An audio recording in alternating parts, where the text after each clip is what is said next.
senior manager of the Strategic Investment Department at the IPC, and one of the 10 Stonehearts. His cornerstone is the Aventurine of stratagems. An ostentatious risk-taker, he often wears a smile that masks his true motives. He won his current position by wagering against fate itself. He views life as a high-stakes, high-return investment, and he plays this particular gamble with masterful ease. I have something to report to you about the new employee. What makes you so worried, Erwin? It's complaints about him, both formal and informal.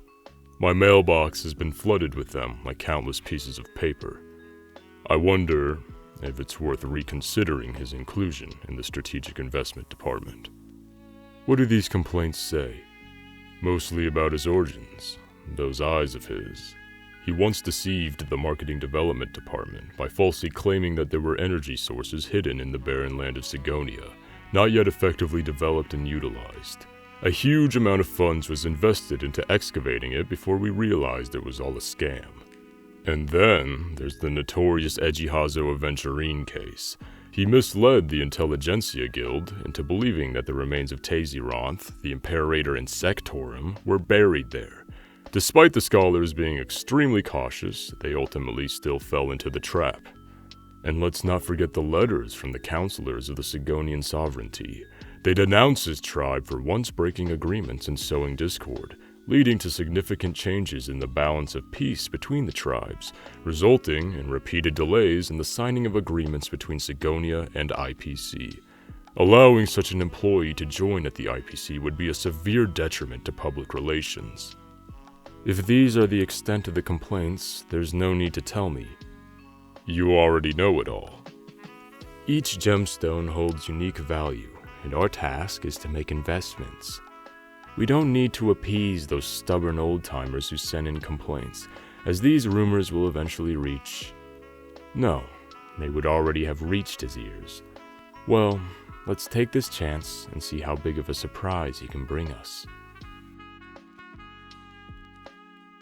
You're quite something else, boy. I still can't figure out how you managed to empty out my entire business, but I will never surrender. If push comes to shove, I'll just blow up this whole place. What are you gonna do about it? The Mad Bull of Emanica signals his followers to let go. He raises his head from the table, dusting off his collar. You arrogant dogs from the IPC never respected us wanderers, did you? But now that you're in our territory, you'll play by our rules.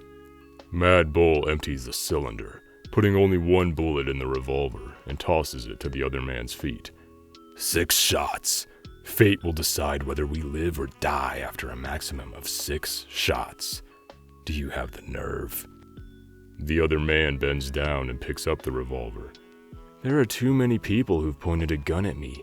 Some of them even just went ahead and pressed the trigger straight up. Now, guess how come I'm still standing here? The man stands up, stares into the Mad Bull's eyes, raises the gun and puts it against his own heart. It's because the gun will always end up in my hand. And now, this game is making me bored. 1 in 6? That possibly is nowhere near enough if you want to tempt fate.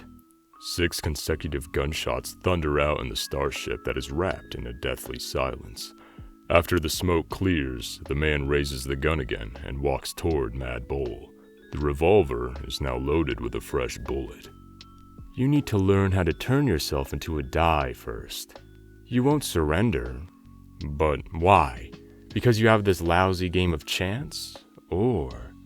He points the gun into the darkness. Because of her.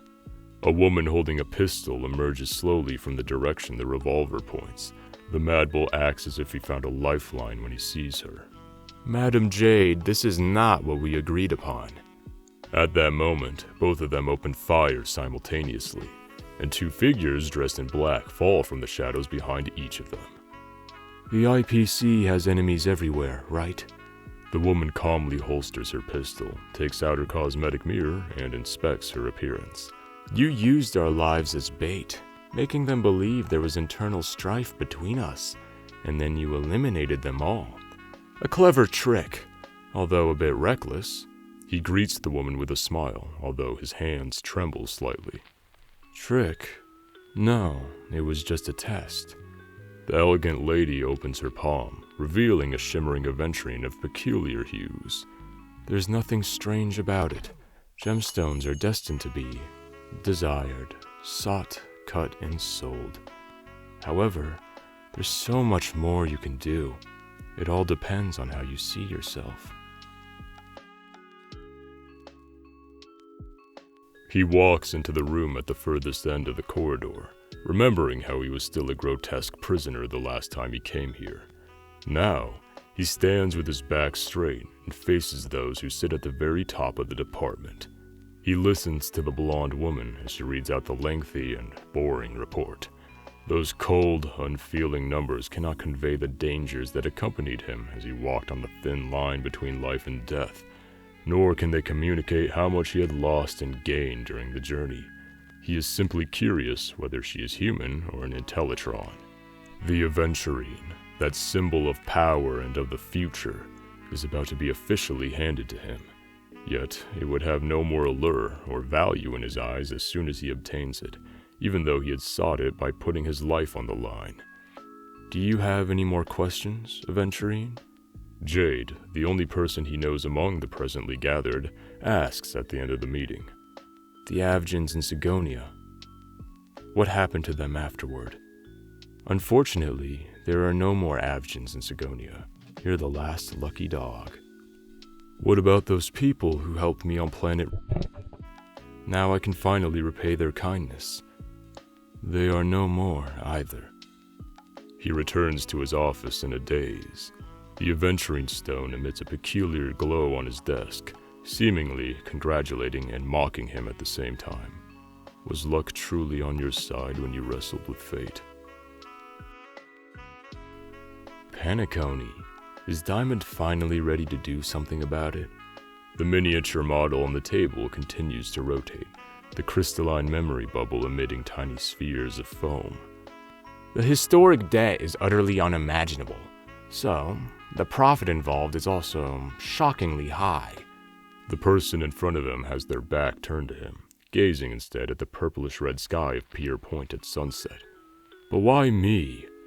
The person continues to face away from him. Keen though his eyes are, he cannot decipher the true intentions behind the decision. It should have been me, but Diamond believes that the family still had some value in cooperation and hopes this affair still has some room for a peaceful resolution. So, after some thought, I've concluded that you're the best candidate. This is only our second conversation, ever. Do you trust me that much?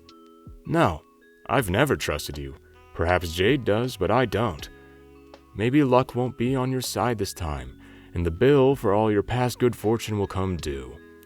Finally, the person in front of him turns around. The distant skyscraper reflects a kaleidoscope of colors, like an opal stone, while a music box plays on its own. But isn't that what you've been longing for?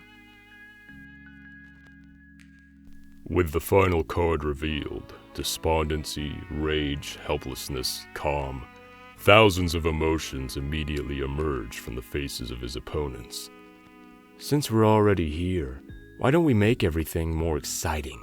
He puts in all his chips. Those who have accepted their losses leave the table while muttering curses, secretly hoping that he would lose. Victories, reputation, luck. He had never cared for any of that. He's only drunk on the moment that makes his very life quiver. Hell is only one decision away from heaven. The chips are cast as lamentations ring out, dissipating in an instant when the dust finally settles, just like the illusory sense of satisfaction. To have everything, or to lose everything, yet I have no power to choose. You don't believe me? He provocatively looks at the man before him, then draws out a revolver, empties its cylinder, and leaves a single shot in the chamber. Seems like I'll need to get you up to speed on how I do things if our cooperation were to remain amicable. He pushes the gun into his opponent's hands, spins the cylinder, and points the barrel to his own chest. He pulls the trigger repeatedly, and the smile on his face remains the same after 3 empty clicks. Life is a grand gamble, and I'll always be the final victor.